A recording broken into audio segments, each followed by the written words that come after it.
Hello student, स्वागत है आपका आईसीटी वर्चुअल क्लासेस में। मैं हूं कविता, आपकी बायो टीचर। उम्मीद करती हूं आप सभी अच्छे होंगे और स्वस्थ होंगे। सो क्लास कंटिन्यू करेंगे अपना चैप्टर जिसमें हम बात कर रहे हैं मॉर्फोलॉजी ऑफ फ्लावरिंग प्लांट। यहाँ पर हम बात कर रहे थे प्लांट्स की मॉर्फोलॉजी के बारे में, और आपने डिफरेंट पार्ट्स को यहाँ पे स्टडी किया था कि किस पार्ट के बारे में आप क्या जानते हैं, कौन कौन से टाइप्स होते हैं और उनमें क्या वैरायटी आप देख रहे हैं। तो हमने पहले भी यहाँ पे डिस्कस किया है कि एक होता है मॉर्फोलॉजी, ठीक है, और एक होता है एनाटॉमी। मॉर्फोलॉजी में आप आउटर स्ट्रक्चर को स्टडी करते हैं, एनाटॉमी में आप इंटरनल स्ट्रक्चर को स्टडी करते हैं। तो अगर हम बात करें मॉर्फोलॉजी की, तो हम देख रहे हैं यहाँ पर एक्सटर्नल जो स्ट्रक्चर होता है, एक्सटर्नल स्ट्रक्चर में आप डिफरेंट पार्ट्स के बारे में बात कर रहे हैं, और डिफरेंट पार्ट्स के स्ट्रक्चर, उनके फंक्शंस के बारे में हम यहाँ पे बात कर रहे हैं। अभी तक हमने जो भी चीज़ें डिस्कस की है, एक बार हम लोग यहाँ पे रिवाइज कर लेंगे कि क्या क्या हमने यहाँ पर पढ़ा है। उसके बाद हम नया जो टॉपिक है उसे यहाँ पर स्टार्ट करेंगे। तो अभी तक देखते हैं कि हमने क्या क्या पढ़ा है। सबसे पहले आपके पास आता है मॉर्फोलॉजी की डेफिनेशन क्या होती है। मॉर्फोलॉजी के बारे में अभी हमने डिस्कस किया है। मॉर्फोलॉजी यानी कि आउटर स्ट्रक्चर आप देख रहे हैं। अगर हम फ्लावरिंग प्लांट्स के बारे में बात करें, इट मीन्स कि हम प्लांट्स की जो मॉर्फोलॉजी है, प्लांट्स का जो आउटर स्ट्रक्चर है वो देख रहे हैं, जिसमें हमने कहा कि मेनली प्लांट्स दो पार्ट में डिवाइडेड होता है, जैसे कि हम छोटी क्लासेस से पढ़ते चले आ रहे हैं। एक होता है रूट सिस्टम और एक होता है शूट सिस्टम। क्लियर है इतना? ठीक है।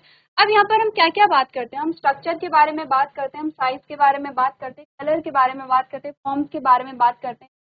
आपने कहा कि इसमें हम सब में क्या देखते हैं, मॉर्फोलॉजी में हम ये सारी चीजें देखते हैं, जैसे कि प्लांट्स के कौन कौन से टाइप्स होते हैं। रूट्स है तो टाइप की होती है, ठीक है।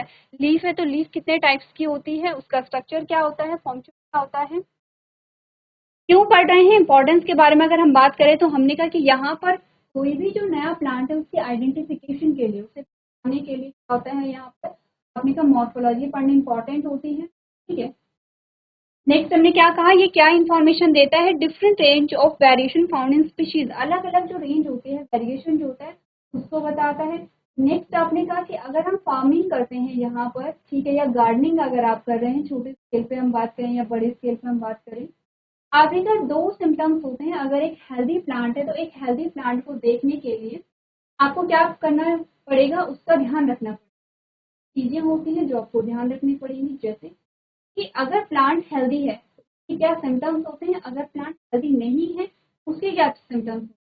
प्लांट हेल्दी नहीं है, अच्छे से ग्रो नहीं कर रहा है, कुछ एबनॉर्मलिटीज आपको दिखाई दे रही है, इट मीन्स कि यहाँ पे कुछ जो चीज है उसमें कुछ गड़बड़ हो सकती है। अब वो क्यों हो सकती है, रीजन क्या है कि प्लांट में आपको ऐसे वेरिएशन देखने को मिल रहे हैं। आपने कहा या तो डेफिशिएंसी हो सकती है या टॉक्सिसिटी हो सकती है, ठीक है। तो डेफिशिएंसी और टॉक्सिसिटी क्या होती है, अगर प्लांट में कुछ एबनॉर्मलिटीज है, प्लांट अगर अच्छे से ग्रो नहीं कर रहा है, तो दो चीजें हो सकती है। डेफिशिएंसी की क्या सिम्टम्स है और टॉक्सिसिटी क्या सिम्टम्स है, ये आपको बता देते हैं। ये सभी चीजें हम डिस्कस कर चुके हैं। हमने कहा था डेफिशिएंसी का मतलब है जब किसी भी मिनरल्स की, न्यूट्रिएंट की कमी हो जाए।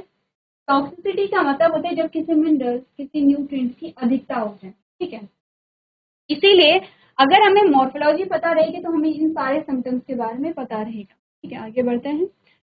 तो सबसे पहले हमने रूट के बारे में बात की थी। रूट के कुछ इंपॉर्टेंट हमने रीजन देखे थे, जैसे कि आपने कहा था रीजन ऑफ मेरिस्टेमेटिक एक्टिविटी, जो सबसे लोअर रीजन है, और उस रीजन के नीचे भी एक क्या होती है, कैप लाइक स्ट्रक्चर होता है। कैप लाइक स्ट्रक्चर क्या करता है, यहाँ पर आपने कहा जो रूट है, यहाँ पर रूट जो ग्रो कर रही है वो रूट डैमेज ना हो, इसके लिए प्रोटेक्शन के लिए यहाँ पे क्या होता है, रूट कैप यहाँ पे होती है। फर्स्ट रीजन क्या होता है, रीजन ऑफ मेरिस्टेमेटिक। क्या होता है इसमें, आपने कहा सेल्स डिवाइड करती है यहाँ पर और नए सेल्स ऐड होते रहते हैं। के बाद जो आता है रीजन ऑफ इलोंगेशन है। रीजन ऑफ इलोंगेशन क्या होता है, यहाँ पे ग्रोथ के लिए रिस्पॉन्सिबल होता है। थर्ड रीजन आता है रीजन ऑफ मैचुरेशन। यहाँ पे जो नई सेल बनी है ये इलोंगेट हो रही है, इट मीन्स की ग्रोथ को बढ़ा रही है। उसके बाद रीजन ऑफ मैचुरेशन में ये जो सेल्स होती है सेम ये सेल मैच्योर हो जाती हैं, ठीक है। जब मैच्योर होती हैं तो रीजन ऑफ मैचुरेशन में आपके रूट हेयर्स पाए जाते हैं। रूट हेयर्स क्या होता है, वाटर एंड मिनरल्स का करना, ठीक है। क्लियर है इतनी बात? आगे बढ़ते हैं।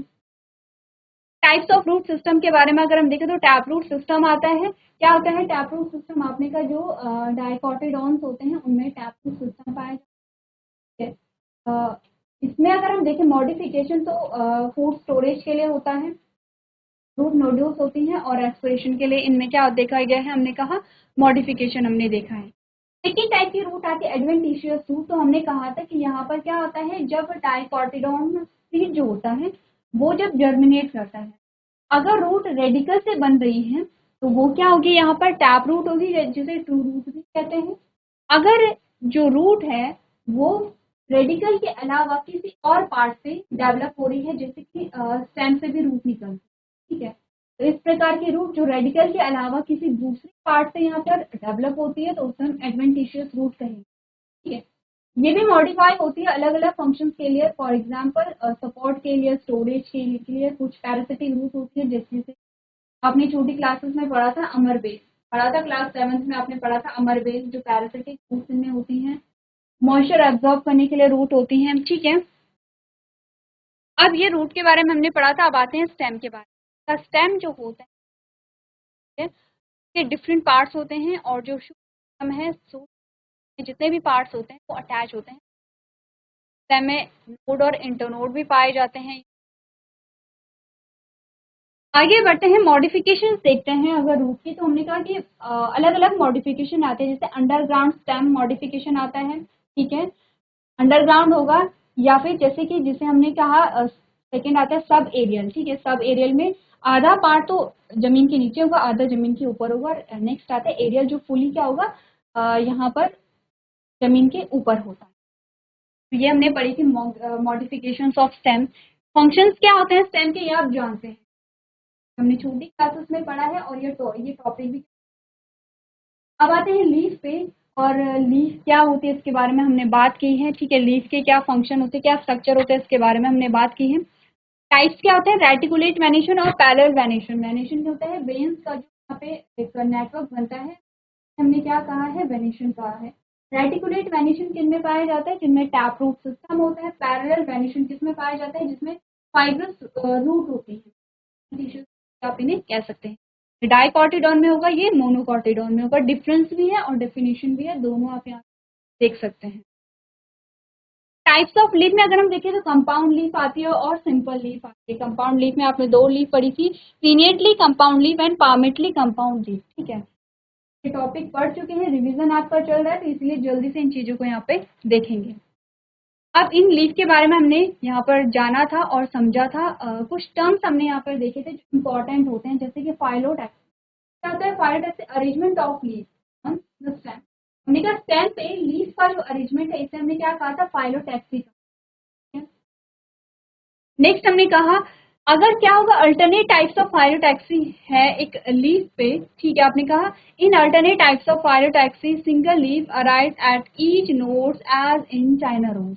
आपने कहा कि क्या होता है यहाँ पे, एक अल्टरनेट पैटर्न में अगर आपको पाया जाता है, एक अरेंजमेंट तो ये भी है लीफ का कि अल्टरनेट पैटर्न में पाया जाता है। एक in opposite types of phyllotaxy a pair of leaves arise from each node opposite to each other as in guava, ठीक है। एक हमने कहा कि इस प्रकार का है, ठीक है।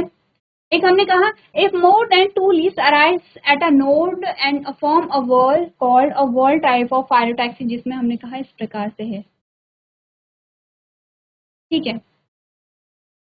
तो यहाँ पर अलग अलग अरेंजमेंट आए हैं कि किसी स्टेम पे, किसी तने पे जो लीफ है वो किस प्रकार से लिखी है, अलग अलग आए हैं पैटर्न। अगर आप पढ़ेंगे, आपने कहा in alternate types of phyllotaxy single leaf arise at each node, हर एक सिंगल लीफ से एक सिंगल नोड से एक सिंगल लीफ निकल रही है यहाँ पर, ठीक है। सेकंड में आपने कहा अपोजिट है, एक नोड से दो लीफ निकल रही है अपोजिट साइड में, तो यहाँ पर क्या है, एक सिंगल नोड है और यहाँ से अपोजिट साइड में क्या निकल रही है, दो लीफ निकल रही है।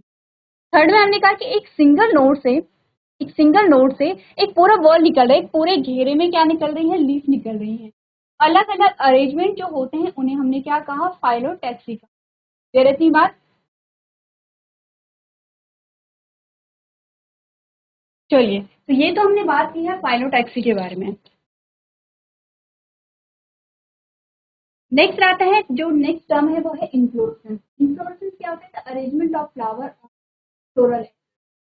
आपने कहा कि लीफ का जो अरेंजमेंट है, तने पे लीफ कैसे लगे है, किस प्रकार से लगे है, उसे हमने फाइलोटैक्सी कहा था। अब हमने कहा कि फूल भी अलग अलग तरीके से लगते हैं, उन्हें हम कहते हैं इन्फ्लोरेसेंस की बात करें तो दो टाइप के आते हैं, एक रेसिमोस टाइप का, एक साइमोस टाइप का। क्या पढ़ा आपने रेसिमोस में? आपने कहा the main axis continue to grow, main axis continuously grow करती रहती है। Flower are borne literally in an acropetal succession, क्या पाया जा रहा है? एक्रोपेटल सक्सेशन पाया जा रहा है यहाँ।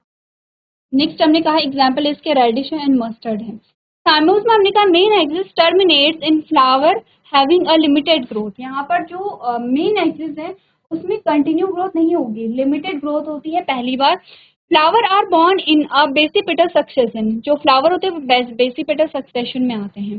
कैसे आप यहाँ पर इन्हें डायग्रामेटिकली रिप्रेजेंट करेंगे?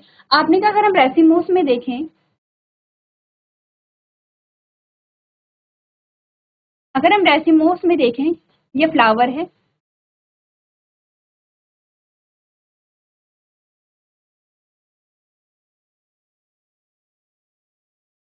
ये फ्लावर है, ठीक है। अब आप ये नहीं कहेंगे कि ये फ्लावर लाइक स्ट्रक्चर नहीं है, अभी आपको सिर्फ चीजों को समझ।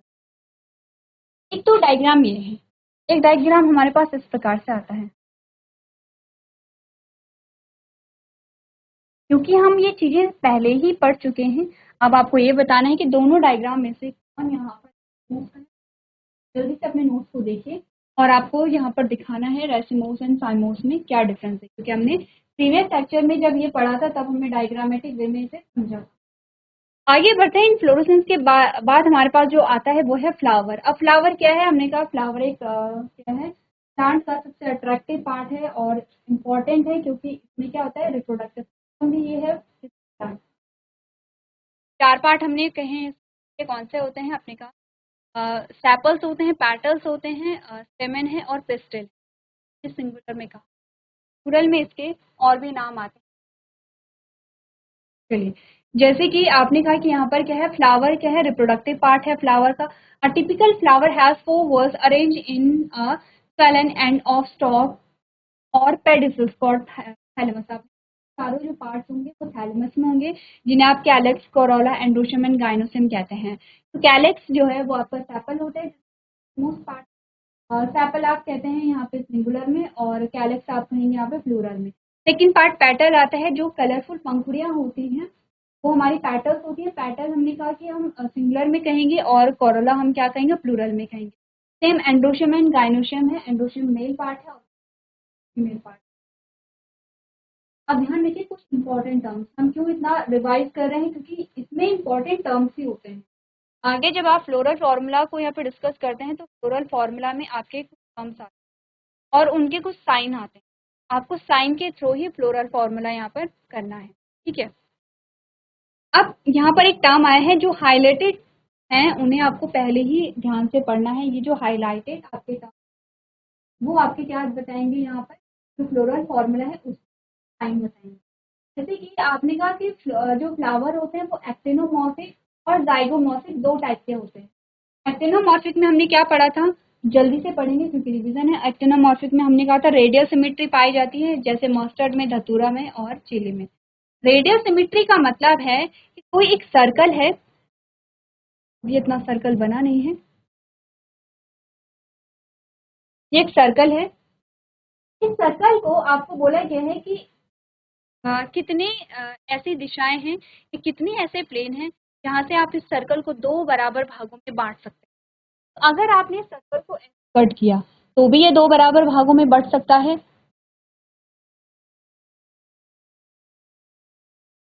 अगर आपने इस सर्कल को ऐसे कट किया तो भी ये दो बराबर भागों में बढ़ सकता है।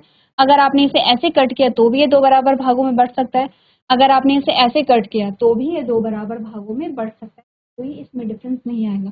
अपने का ऐसे कट कीजिए, ऐसे कट कीजिए, ऐसे कट कीजिए या ऐसे कट कीजिए, जो ये सर्कल है ये दो बराबर भागों में ही विभाजित होगा। शर्त ये है कि ये जो यहाँ पर मिड पार्ट है इसको टच करके आपको कट करना है। ऐसे नहीं कि आप यहाँ से कर रहे हैं या यहाँ से कर रहे हैं, ये हर चीज के लिए अप्लाई होगा। ये प्लांट्स के लिए भी अप्लाई होता है, ये एनिमल्स के लिए भी अप्लाई होता है।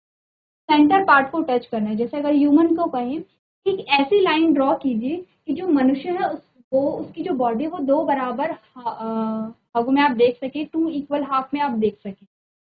अब इक्वल हाफ का मतलब क्वांटिटी से ही नहीं है सिर्फ, यहाँ पर आपने कहा पार्ट से भी है। तो हम कहते हैं कि ये जो मिड वाला पोर्शन रहता है, जब आपने लेफ्ट और राइट यहाँ पर देखते हैं तो आप देखते हैं कि आपके दो बराबर भाग होते हैं। अगर आप एक सेंटर लाइन यहाँ पर ड्रॉ करते हैं, आप देखते हैं आपके नोज का हाफ पार्ट इधर होगा, हाफ पार्ट इधर होगा, एक ईयर आपका यहाँ होगा, एक ईयर आपका यहाँ होगा, यानी आपके राइट और आपकी जो लेफ्ट साइड है वो उन दोनों में जो अंग है वो बराबर अंग आपको दिखाई देते हैं। इसी को हम क्या कहेंगे, सिमेट्री कहेंगे। तो आपने कहा कुछ ऐसे फ्लावर होते हैं कि किसी भी दिशा से, किसी इनसे आप अगर एक लाइन ड्रॉ करेंगे तो दो इक्वल हाफ मिलेंगे। ऐसे फूलों को एक्टिनोमॉर्फिक कहते हैं। रेडियल कब कहते हैं इन्हें, इन्हें रेडियल भी कहते हैं, लेकिन रेडियल तब कहेंगे जब आप एनिमल्स के बारे में बात करें। अगर इस फीचर्स को हम एनिमल में पढ़ रहे हैं, ध्यान रखिए, इसे रेडियल सिमेट्री कहेंगे। अगर इसे प्लांट में पढ़ रहे हैं तो इसे एक्टिनोमॉर्फिक। नेक्स्ट हमारे पास आता है टर्म जाइगोमॉर्फिक। जाइगोमॉर्फिक का मतलब होता है किसी प्लेन को अगर आप यहाँ पर विभाजित करते हैं, जैसे कि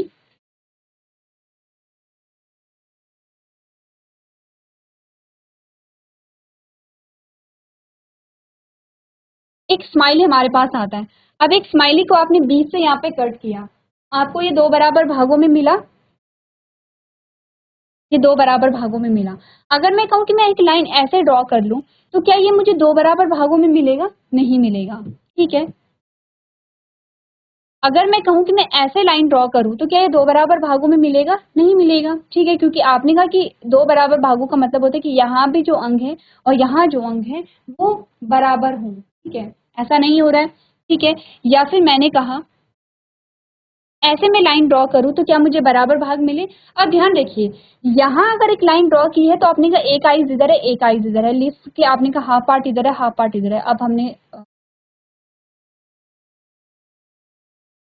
ठीक है, अब मैंने अगर ये लाइन ड्रॉ की है और यहाँ पर देखे तो आपने कहा कि एक पूरी आंख इधर है, एक हाफ आई इधर आ रही है और यहाँ सिर्फ एक हाफ आई आ रही है, तो क्या ये बराबर भाग है, हमने कहा नहीं, ये बराबर भाग नहीं है। तो कुछ ऐसे पौधे होते हैं या कुछ ऐसे जीव होते हैं जिनको आप बराबर भागों में सिर्फ एक ही प्लेन से या एक ही दिशा से क्या कर सकते हैं, विभाजित कर सकते हैं, जाइगोमॉर्फिक। जैसे कि आपको एग्जाम्पल भी दिए गए हैं, गुलमोहर है यहाँ पर, ठीक है, पीप, तो एक्टिनोमॉर्फिक का मतलब है कहीं से भी कट कीजिए दो बराबर भाग मिलेंगे। जाइगोमॉर्फिक का मतलब है सिर्फ एक जगह से आपको बराबर मिलेंगे, ठीक है। इसके अलावा कुछ और टर्म्स आते हैं, जैसे कि आपने कहा when a floral appendages are in multiple of 3, 4 और 5 दे आर कॉल्ड। आपने कहा कि यहाँ पर जो फ्लोरल जो पार्ट्स यहाँ पर आते हैं इनके नंबर के अकॉर्डिंग इन्हें अलग अलग कहा जाता है। जैसे ट्राइमेरस 3 होंगे, अगर टेट्रामेरस 4 होंगे, पेंटामेरस 5 होंगे।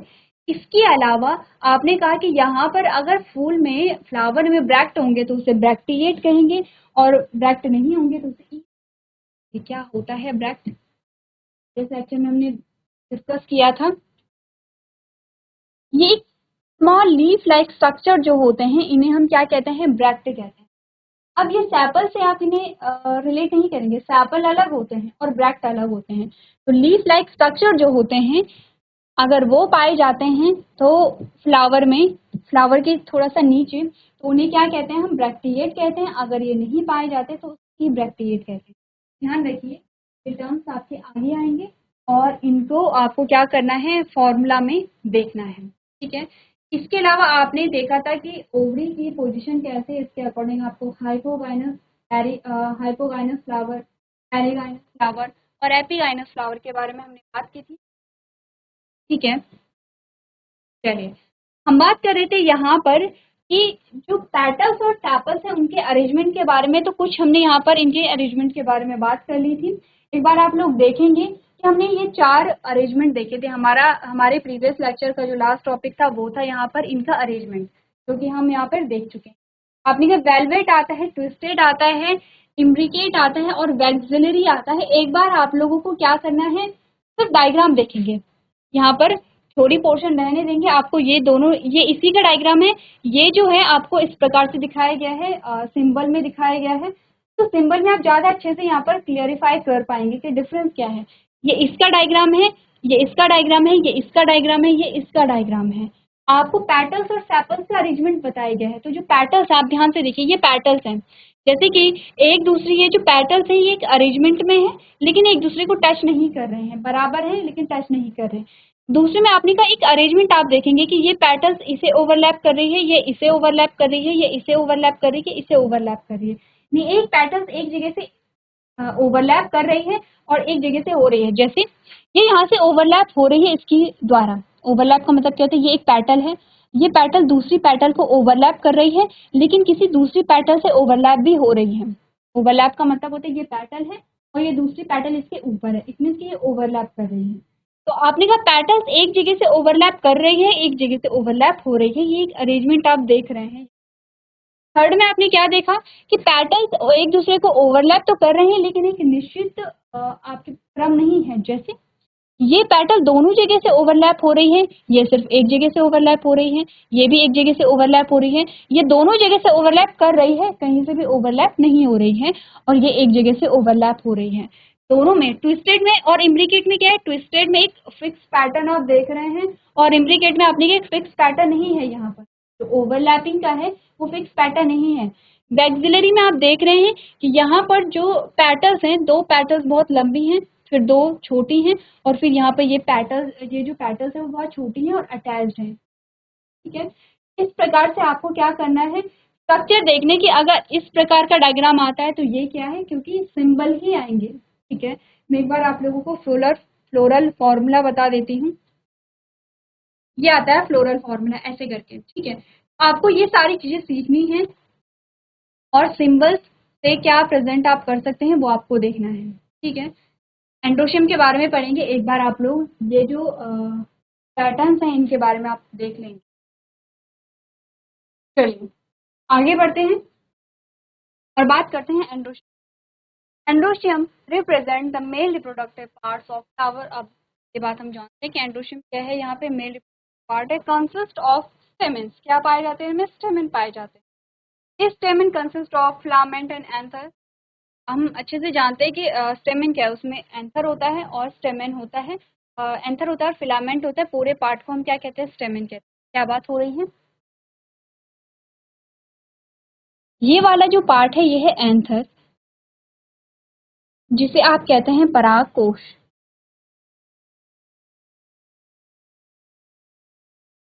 ये वाला जो भाग है ये है फिलामेंट, जिसे आप कहते हैं पुंतंतु। ठीक है, क्लियर है। इस पूरे भाग को हम क्या कह रहे हैं, इस पूरे भाग को हम कह रहे हैं स्टेमेन। ये है स्टेमेन। इस पूरे भाग को हम क्या कह रहे हैं, स्टेमेन कह रहे हैं। स्टेमेन को मिला करके ही क्या बनता है, एंडोशियम यहाँ पर बनता है। ठीक है, pollen grains are produced in pollen sac. Sterile stamen is called as, आपने कहा जो स्टेराइल स्टेमेन है उसे हम क्या कह रहे हैं। ये है कि स्टेराइल का मतलब क्या होता है, स्टेमेन तो आप समझ रहे हैं, ठीक है, लेकिन स्टेराइल का मतलब क्या होता है, ये वर्ड आपके लिए नया नहीं है, काफी बार आपने पढ़ा है। एक बार आप लोग इसे करके आएंगे, सर्च करके आएंगे, बच्चों को पता है, बात है। जिन्हें स्टेराइल का मतलब पता नहीं है वो एक बार सर्च करके आएंगे, नेक्स्ट जो लेक्चर होगा उसमें ये जो वर्ड है इसके बारे में मैं आपसे पूछूंगी। ठीक है, आगे बढ़ते हैं। हमने कहा when stamens are attached with petals it is called a epipetalous. ठीक है, आपने कहा जो अगर स्टेमेंस में पेटल्स अटैच होंगे तो उन्हें एपीपेटलस कहेंगे। ठीक है, जैसे कि ब्रिंजल में होता है, जैसे बैंगन के पौधे आपने देखे होंगे, आप एक बार देख सकते हैं उसके फ्लावर को। स्टेमेंस में भी फ्री, स्टेमेन फ्री भी हो सकते हैं, ध्यान दीजिए इंपॉर्टेंट है, हाईलाइटेड नहीं है यहाँ पर, लेकिन ये आप ध्यान रखेंगे। आपने क्या, स्टेमेन अटैच्ड भी हो सकते हैं। अटैच का मतलब आप समझते हैं, एक दूसरे से जुड़े हुए होते हैं। जैसे कि हमने कहा एक पेटल ये है, जैसे कि एक पेटल ये है, एक पेटल ये है, एक पेटल ये है, इस प्रकार से डायग्राम बनाते हैं हम। सारे पेटल्स कहते हैं कैसी हैं, अटैच्ड हैं।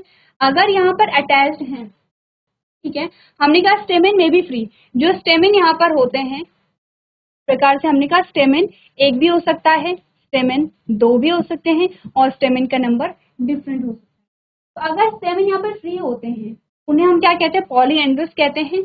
और जो यहाँ पे स्टेमेन होते हैं वो जुड़े हुए भी हो सकते हैं इन वन बंडल, एक ही बंडल में, उन्हें हम क्या कहते हैं, मोनोएडल्फस कहते हैं। अगर दो बंडल में होते हैं तो आपने कहा डायएडल्फस कहते हैं, और अगर 2 से ज़्यादा बंडल में होते हैं तो उन्हें क्या कहते हैं, पॉली एडल्फस कहते हैं। ठीक है, नेक्स्ट आता है गाइनोशियम। गाइनोशियम में क्या है, आपने कहा female reproductive part of flower consist of one और more carpel, each carpel is made up of a stigma, style and ovary. आपने कहा यहाँ पे जो कार्पल होती है जिसे पिस्टिल भी कहते हैं वो 3 भागों से बनी होती है। कौन कौन से होते हैं, स्टिग्मा है, स्टाइल है एंड ओवरी। 3 भाग मिलकर के क्या बनाते हैं, यहाँ पर पिस्टिल वाला पोर्शन बनाते हैं और पिस्टिल को मिला करके क्या बनता है, गाइनोशियम बनता है। आपने कहा when more than one carpel is present it may be free. ठीक है, एक्रो